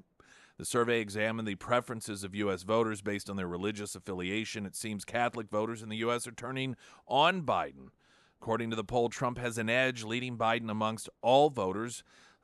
Catholics, specifically Trump, has majority support. 55% support Trump compared to 43% who support Biden, which is a 12-point difference. Among white, non-Hispanic Catholics, Trump has a 23-point lead, 61% to Biden's 38%. There's a near split among Hispanic Catholics as Biden has a 2-point edge over Trump, 49-47. Trump also has a 22-point lead over Biden among Protestant voters, 60% to Biden's 39% support, while Trump leads Biden 81 to 17% amongst white evangelicals and 57 to 41 amongst white non-evangelicals. Black Protestants, Biden 77 to Trump's 18. Predictably, Biden leads Trump among the religiously unaffiliated with 69% to 28% support. Now, this should come as no surprise, though it is it almost takes a remarkable effort by a president who is self-proclaimed of a certain religion to have a majority of people within that religion vote for the candidate that isn't of that religion. I'm not Catholic, but there are a few things that sort of, I think, probably are a turnoff for Catholics. One, using the government to infiltrate the Catholic Church, something that whistleblowers revealed in the past year, that the Trump administration not only had used the the Biden administration, used the FBI in order to infiltrate the Catholic Church, but tried to turn members of the church into spies on the congregation. You could see how it is that people of that particular faith don't necessarily take a shine to that. We're not big fans of being identified as domestic terrorists. Oh, you're not? No, yeah, I mean, you not you can really. speak to this as someone who's Catholic, so that isn't a winning. No, not really. But I'm honestly really surprised that he hasn't been excommunicated at this point. I suspect if there wasn't the political component to it, he probably would have been, I would think, based off what I understand. I mean, he, aside from that, in the last couple of weeks when he did the sign of the cross in the name of making abortion legal. Yep. I mean, to me, that just... There are a number of levels to that. One, the fact that he is pro-abortion, which is completely contrary to Catholicism, but that he would do the sign of the cross in that. I mean, you want to talk about what appears to me to be completely sacrilegious. I mean, almost as if he's insulting Catholicism. And then, now this is something, of course, that isn't isolated to Catholics, but to all Christians, mocking the Bible, which Joe Biden was mocking, Donald Trump's position on something, and then the fact that Trump was making available for purchase Bibles or was he handing? I think he was selling them, wasn't he? Selling, allowing people to purchase Bibles, and then mocking not that, but the Bible itself. I forget what event it was. It was probably some pro-abortion event. I think it was. Yeah, and he was saying, I don't know what Bible he found that in, the one he's selling. Yeah, he said, I want to purchase one just to see what the hell is in it. Yeah. Well, I bet he doesn't know. And then you have the media that will, try and tell Christians that you can't support Donald Trump as a Christian. Yeah, you're supposed to instead support the guy that uses the government to infiltrate the church, that makes sacrilegious comments about your religion, that essentially classifies, Christian nationalism as the next wave of domestic terrorism in this country. Oh, yeah. I'm not sure. And there's been a tremendous amount of erosion amongst black support, but they seem to be the only category of people in this country that still have a majority of the people within that category supporting this guy. And he has managed to erode support amongst the base. Springfield's Talk 104.1, latest news update.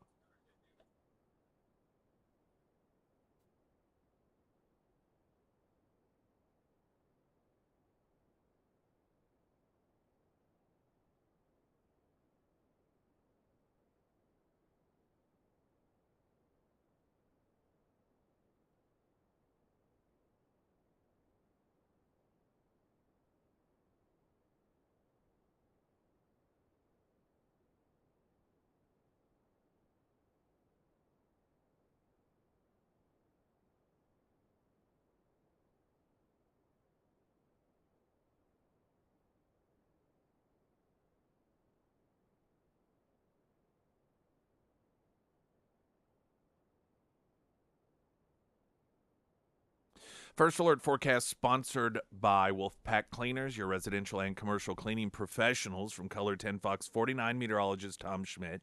Sunny today, high near 78. 90% chance of showers and thunderstorms tonight, low of 62. Sunny 80 tomorrow and Wednesday, and 80% chance of showers and thunderstorms in the morning, high near 79.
Also on YouTube, you can watch us / listen to us there. That's sponsored by Springfield Raps. Congressman Burleson joins us this morning. I welcome you to the show, and I'm sure you probably saw, although you are very busy, I'm watching with a degree of amusement the way that the media is obsessed over Christy or Nome, and not so much the dog thing any longer, but evidently in her book, when she was a member of Congress, she was in South Korea, and that story with the ghostwriter turned into a claim that she stared down Kim Jong-un, which she's saying, no, that's not true, we're having it taken out. And I mean, they're just drilling down on her. And I'm thinking to myself, is there a week that goes by that Biden isn't making up some lie about something, whether it's interaction with a world leader or getting imprisoned with Nelson Mandela or whatever it is on any given day, and that somehow makes him evidently qualified to be president again.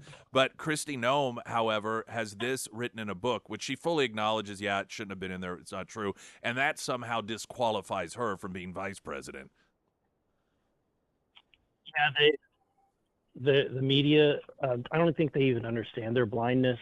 Tony, I think and their you're blind right. support towards conservatives. Last night I saw 60 Minutes, and I watched as the same person that like basically took me to the woodshed and would not let me have a say, and actually cut all of my comments when I was on 60 Minutes down to basically 8 seconds of words to defend the Second Amendment Preservation Act.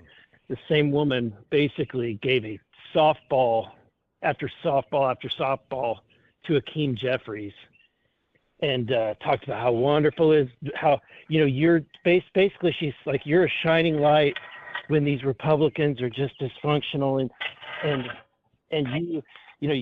without you, the world would fall apart, and you're actually leading the instead of the Speaker Mike Johnson and all that. So it was did she happen? They treat people very differently. Did she happen to mention his history of denying the outcome of elections, Hakeem Jeffries? No, she did Oh, not. that's That would have been interesting. good. Yeah. That would have been good. And okay, on the same vein, yesterday, Kristen Welker on NBC, Meet the Press. Yeah. She was absolutely awful to Tim Scott because she just laid into him about, will you accept the results of this election? Will you certify the results of this election? And I'm like, why did this issue, why did they not treat the Democrats as though they were terrorists when they did that to Trump, But all of those people get a pass. Sure. All of them. I think a great counter question for any Republican, and this is going to continue because they, of course, want to portray Republicans as what they have historically been, and that is deniers of outcomes of elections. But I would just boomerang back with, well, do you promise to not believe any sort of election interference claims if Trump wins? Do you promise to not believe any stories about Russia or any other country trying to influence our elections if Donald Trump wins? And I imagine that their response would be a genuine, legitimate response of, well, we can't predict that. I mean, it's going to depend on whether or not there is any election interference. Well, yes, of course. Just like... Well, they treat it the same way they do with Joe Biden. And all of this evidence that we have that he's basically been bought and sold. And instead of actually any one of them, not a single one of them is doing the research to follow through on any of the facts that we have uncovered.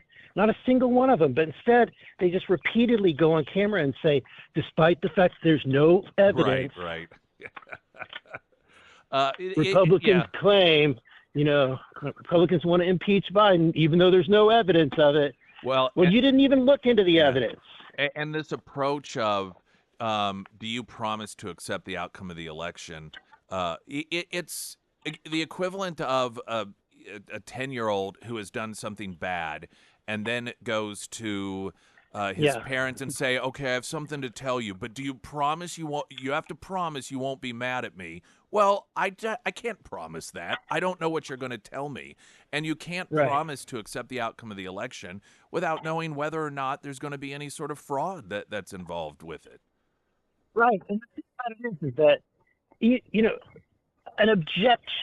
anybody who's objective would realize that during that election, it was not a normal election.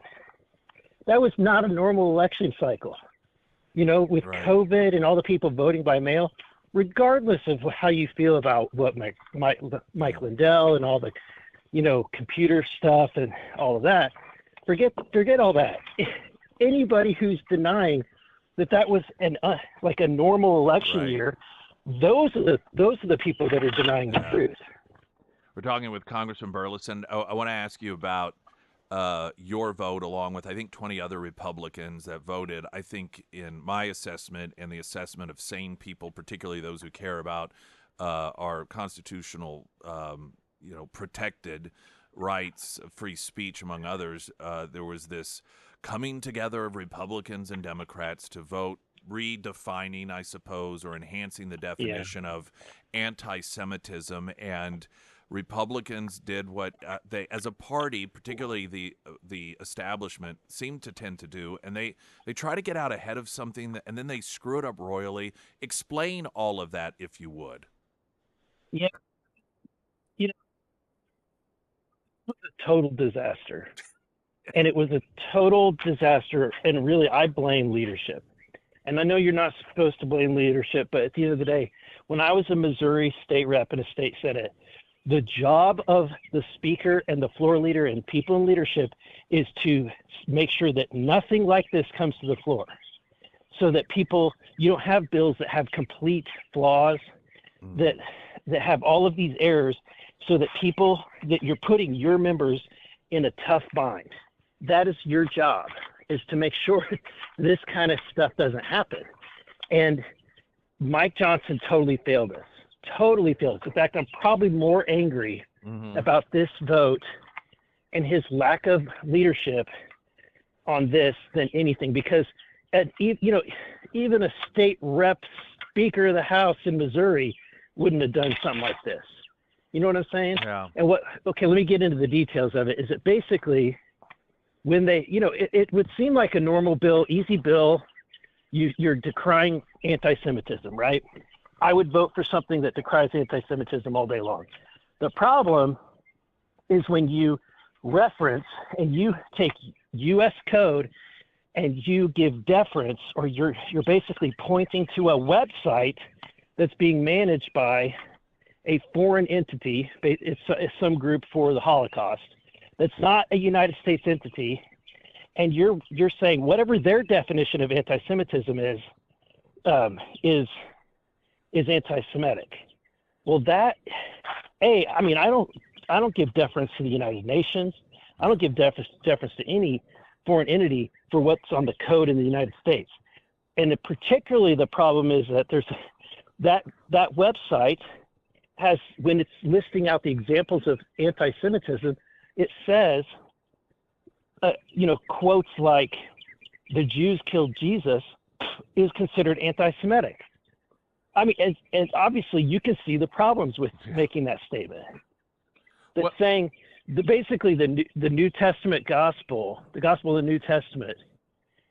At the end of I believe the Romans were the ones that executed Jesus, but it's clear. I mean, all the stories, it's clear that the Jews were the ones that demanded it. And I just don't. And I'm not trying to say that to say that. That the Jews are some kind of, no, at the end of the day, I worship a Jew. I worship Jesus. But let's not get into that fight.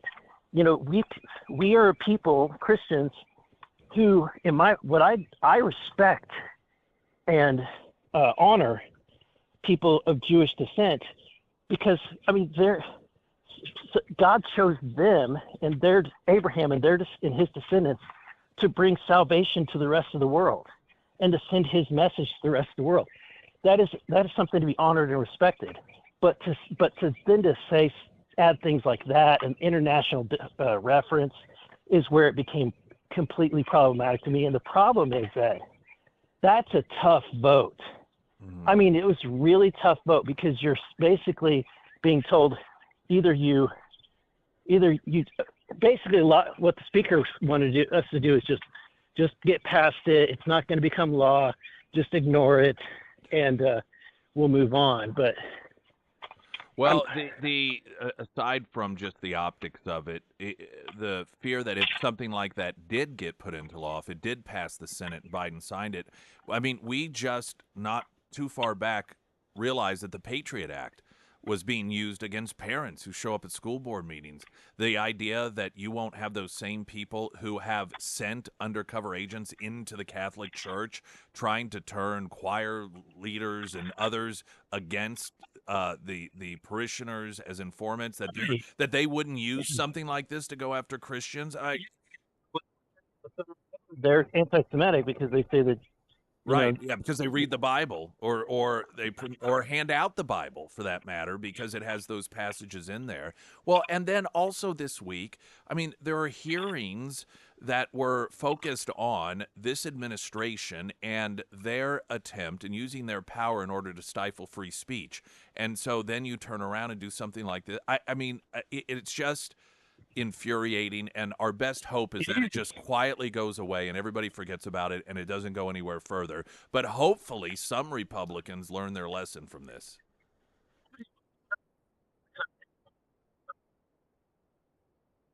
Backlash from in the Jewish community. A lot of people that I have friendships with, I have not heard a single one of them say that they were disappointed with that vote, because I think that they even understand that that was a very poorly written bill.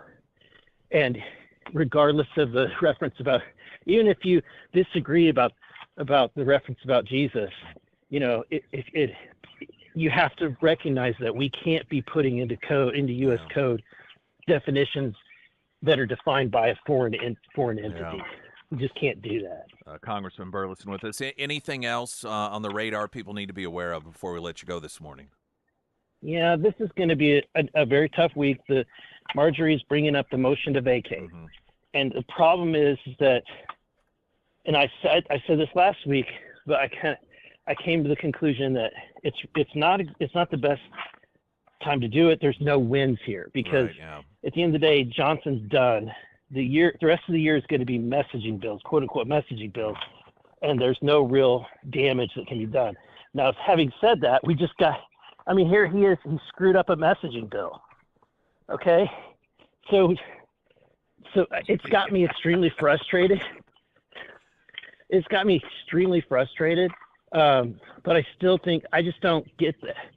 The other concern that I have is that if we vote out Johnson, then whoever comes in as speaker, which would probably be somebody else in leadership, would immediately have the upper hand, and probably it would be impossible to stop them from winning speakership in the election in November. Mm-hmm. Whereas, as it stands right now, Mike Johnson is not going to be the speaker elected in November. There's no way I think this conference votes for him this coming November. So then the way that, just looking at the landscape as you describe it, it isn't a matter of if he should go, it's a matter of when, and that strategically speaking, replacing him now it decreases the likelihood that somebody better is going to get in there, as opposed to just waiting. Got it. You're much more eloquent than I am. Yes, that's exactly my thought. Okay, all right. I don't know, unless I can be convinced otherwise. I just don't see how we could get a Jim Jordan with this set of Congress, with these members. Now, we've got like 30 or 40 people retiring, and maybe, just maybe, we can elect some people that want to save America, and we'll vote in a Speaker Jordan or somebody like that, but not this group. I mean, this group is not a group at all. They want, and I say this group, including Republicans. I mean, look at, you've got 80 plus Republicans voting with the Democrats again and again and again, and that's got to change. Well, and if all things go in the direction that we would like them to go in the interest of America, and Trump is elected president, that may also, I would think, potentially help get somebody in there that's better with that sort of influence that he may have at that point. Yeah. So that'll be a component in there as well, potentially. Congressman Burleson, as always, it's a pleasure, sir. Thank you for your insight Thank this you, Nick. morning. All right, have a great one. Thank you. Okay, Springfield's you Talk. Will do. Springfield's Talk 1041. I'm Nick Reed.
Got a traffic update first, though. A couple of items of interest for you. Number one, first responders breakfast this Friday. Pyramid Roofing Company, Barker's Frame and Collision Scramblers buying breakfast for first responders, 6A to 9A this Friday as we broadcast live out there. Also, you can text to win or to get registered to win a pair of tickets to see Barry Manilow. That's Saturday, August 24th. If not for you, maybe for your mom. Mother's Day coming up. Be a nice gift for mom, perhaps. Text the word Barry, that's Barry, to the Pyramid Roofing Company talk and text line 447-KSGF. Text the word Barry, Barry, 447-KSGF for your chance to win.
Emily Johnson, House Theory Realty. We have known Emily all her life, so we were confident she was the right realtor for us. She worked quickly to get our listing posted in a timely manner since we were already under contract to another property.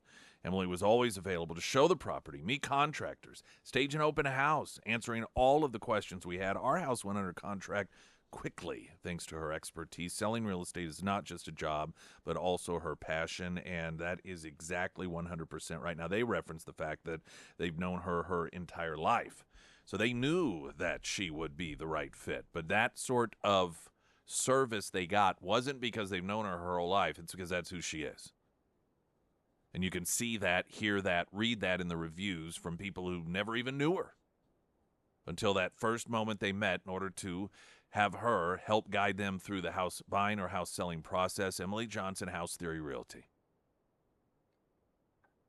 Hamas launches rockets near main humanitarian aid crossing. Hamas fired several projectiles yesterday towards the Kerem Shalom crossing between Israel and Gaza, resulting in a number of casualties.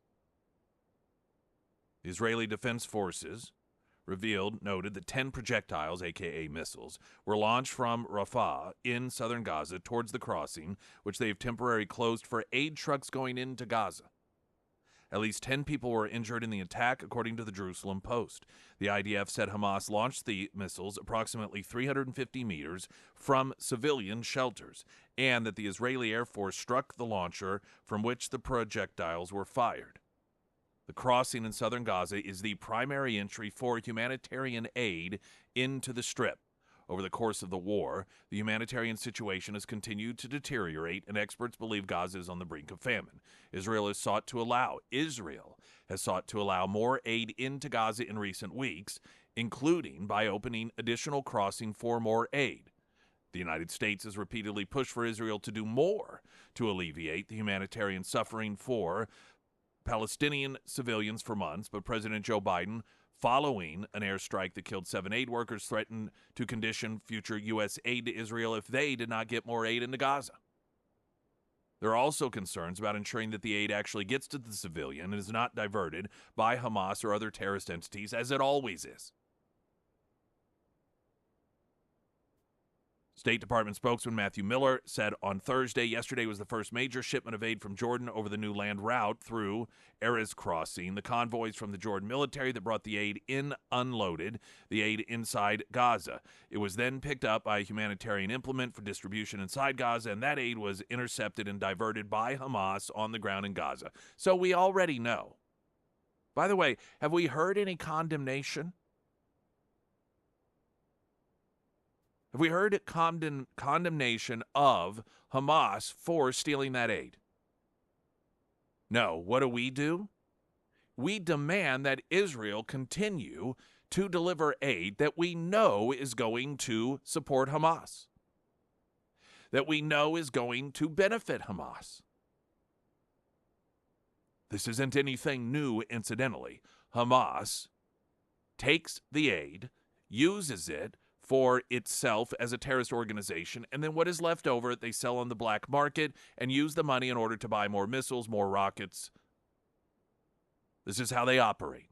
And we all know this is how they operate, and we admit that we know this is how we operate. But who is it we condemn? Israel for not doing more of it, for not giving them more aid to steal.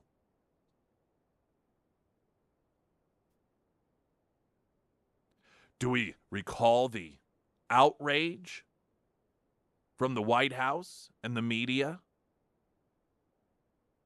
when Israel accidentally killed some aid workers?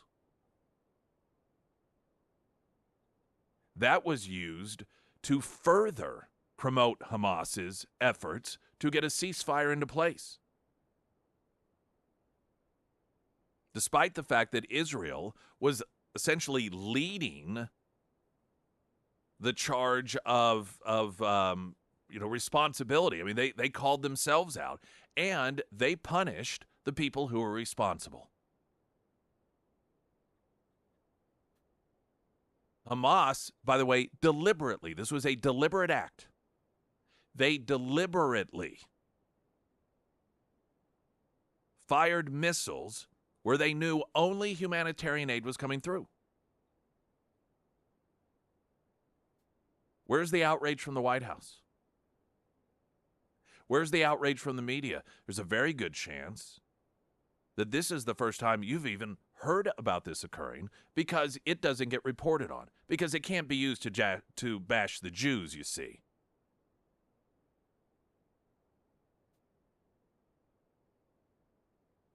There is no greater ally to Hamas than this administration, and there has been no greater ally to Hamas in terms of public relation than the media in the United States has been. And this is yet another example. If you're Israel, you put the IDF lives at risk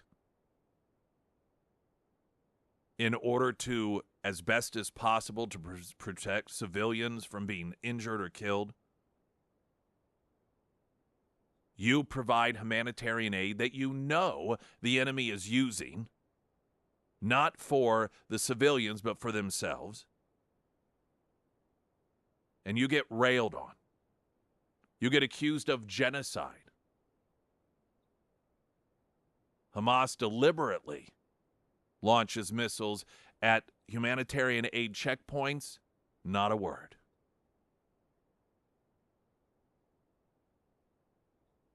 No demands of accountability. No hand-wringing over the evil behind such a disastrous move. And as if that's not enough, Biden administration puts hold on U.S. ammunition shipment to Israel. Again, greatest ally to Hamas has become the United States under Joe Biden. The Biden administration putting a hold on a shipment of U.S. manufactured ammunition to Israel for the first time since the October 7th attack. Two Israeli officials telling Axios that the weapons shipment was stopped last week, leaving officials within the Israeli government scrambling to understand why, weren't even apparently given a heads up. When asked about the report, a spokesperson for the White House National Security Council told Fox News Digital that it has supported Israel's defense since October 7th attack. So, of course, this is an acknowledgement that this is true. A lot of lip service, a lot of talk. Oh, yes, fully supporting, doing everything we can to support.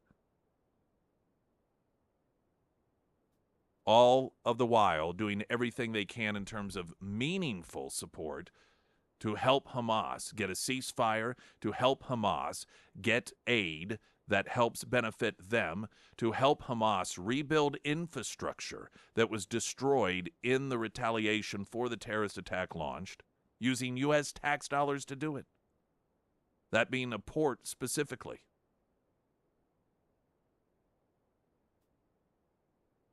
And then demanding everything under the sun from the Israelis, while all the time not only giving a pass, but giving an assist to the terrorists. And the media has done such a good job of spreading disinformation that you have, I bet, a majority of Americans who believe the reason that there hasn't been a ceasefire is because Israel refuses to come to the table and offer one, when Israel has offered numerous ceasefire proposals, and it is Hamas that continually says, no, we don't want a ceasefire. They declare that they want one. They get the United States to do their bidding and then punish Israel, because Israel won't have a ceasefire when Israel is the one who is promoting ceasefire agreements, only to be turned down by Hamas again and again and again. All of these nutjob left-wingers, including the ones at the MSU campus, they had a ceasefire rally over the weekend. The people that they should be most upset at, and the people, the organization, that they should be focusing their demands to isn't Israel or the United States, but Hamas.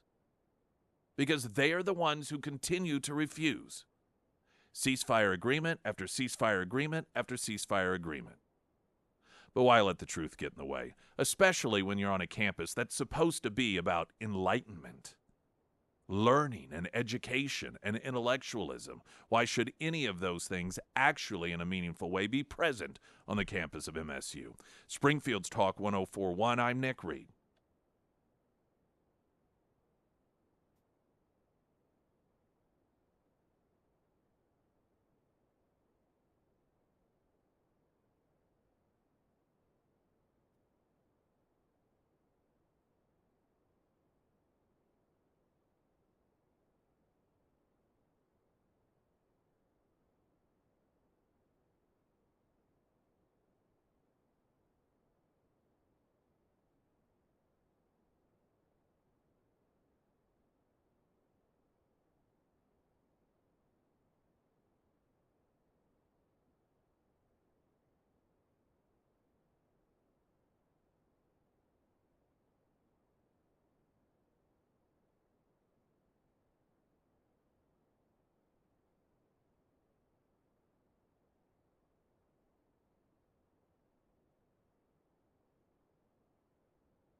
Sarah Myers, everyone. Thank you. Well, over the weekend, Polk and Dallas County, they experienced dime to nickel size hail, and with more storms rolling through the area this week, it may be time for that free roof inspection from the Pyramid Roofing Company. Now, whenever you call the Pyramid Roofing Company, they'll come out, they'll do that free roof inspection, and not only will they check for wind and hail damage, but they're going to check those things that sometimes other companies don't necessarily check out.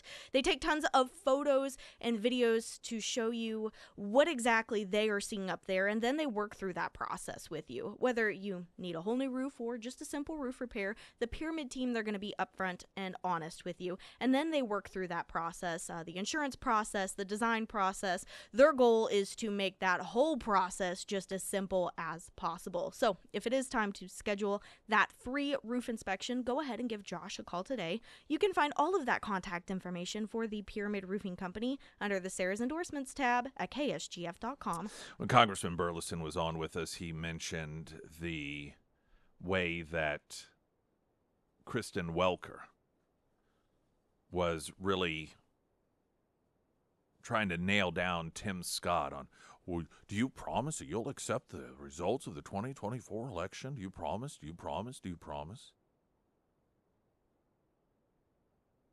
The simple response back to this needs to be, do you? Do you promise that? If the, without thought, immediate response is, well, yes, of course, then I would push. So you promise that if Donald Trump wins this election, there will be no stories about election interference from Russia? You promise that if Donald Trump wins this election, there will be no stories about disinformation campaigns out there on the internet that benefited Donald Trump? If Donald Trump wins in 2024, you promise that there will not be any stories about voter suppression and the impact it may have had on the outcome of the election? Oh, you're going to make that promise? Of course they're not. There are two sets of rules. In those rules, Democrats are allowed to question election outcomes. I have yet to vote in a presidential election in which the Republican won and Democrats did not question the outcome of that election. And many of you fall into that category as well. The first Republican to win the presidency since I've been of voting age was George Bush in 2000. And the Democrats went all the way to the Supreme Court challenging the outcome of the election. doing exactly what it is that in Georgia specifically they're trying to put Trump attorneys in prison for.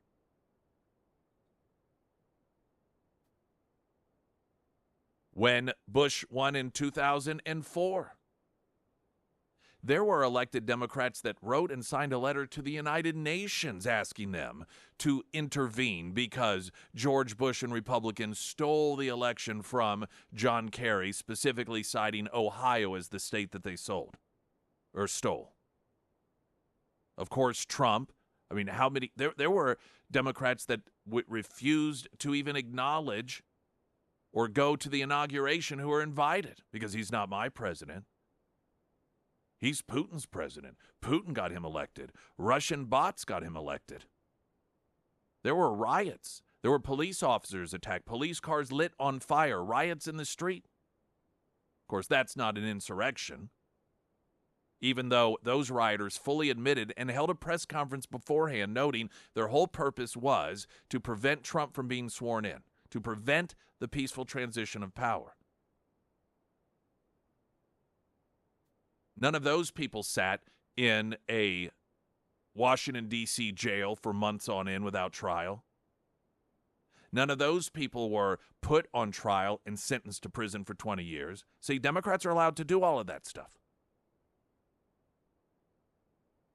There hasn't been a single Republican win the White House since I have been of voting age that the Democrats did not claim was stolen, wasn't legitimate. See, Republicans aren't supposed to be able to play the games that they do. And so here they run around demanding that Republicans, regardless of what happens, you know how dumb that is? Regardless of what happens, you will just accept the outcome. Now, of course, in their minds, they're assuming that Biden is going to get it. Every Republican who gets asked that question should say, do you? And then if they say yes, start listing off. So you're not going to, claim voter disenfranchisement. You're not going to claim voter suppression. You're not going to claim interference from foreign countries like Russia, right? That's what you're telling us. Oh, you might if it actually happens. So you're allowed to wait and see what actually happens without making some sort of pledge that you'll accept the outcome? Springfield's Talk 104.1. I'm Nick Reed.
On Saturday, a male who self-identifies as a female under the name Sadie Schreier won 3 women's events at the Liberty League Championship Meet Division III. Rochester Institute of Technology winning the 400 meter with a time of 55.07 and a 200 meter at 24.14. Both times would have been dead last in the men's races had he been required to actually race against other men, but they were school records in the women's category, according to a site that lists the results of the meet. But don't mistake that for any evidence that men in that sport have an advantage over women.